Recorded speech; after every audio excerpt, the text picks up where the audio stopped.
Good morning, dear friends. Today we see the visitation of Mother Mary to her cousin Elizabeth, and we see that this visitation was after Mother Mary had received an astonishing news from the angel Gabriel that she would conceive by the power of the Holy Spirit and bring forth the Son of God. But we see in her life, instead of fear and confusion ruling, she went out in compassion.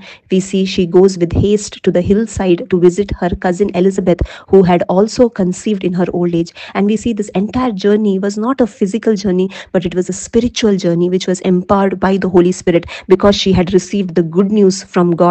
She had received the Holy Spirit. She was able to visit her cousin. She was able to serve her cousin also. And we see the heart of Mother Mary here. We see a heart filled with faith and humility. There was no pride. She could have stayed at home. She could have thought about what God is doing in her own life, but instead she chooses to be a servant. She chooses to serve rather than to be served. And we see that all this happens only when we are filled by the power of the Holy Spirit. Otherwise, we always live a self-centered life. We see in the life of Mother Mary, she did not live a self-centered life, but she chose to serve others in humility. She chose to serve her cousin Elizabeth in humility. And we see when Mother Mary greeted Elizabeth, something extraordinary happened. The baby in Elizabeth's womb leaped for joy, and Elizabeth, filled with the Holy Spirit, she said, "Blessed are you among women, blessed is the fruit of your womb."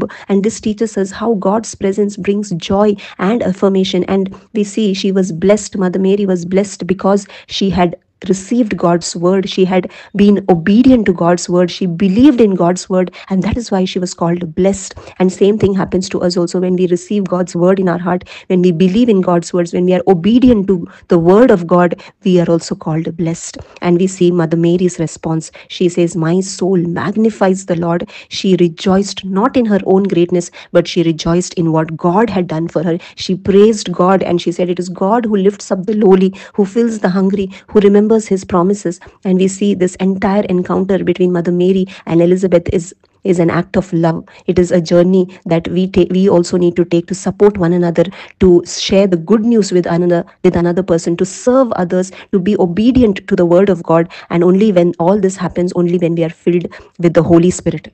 Today, just like Mother Mary, each of us are also called to proclaim the good news of the Lord, to proclaim God's greatness with our lives. Whenever we are visiting a friend, or whenever someone visits us, or whenever someone feels lonely, we can offer the good news to them. We can show the love that God has shown to us, just like how Mother Mary went with haste to where God was calling her. Same way, we also can take steps in our life and transfer that love of Christ to others also. And in this way, every single human being on this earth must receive the good news, must receive God's word in their life, just like how Mother Mary received God's word and she was obedient to God's word. May every single person in this earth also receive God's word, and may we all learn to be obedient, just like how Mother Mary was obedient to God's word. Thank you. God bless you.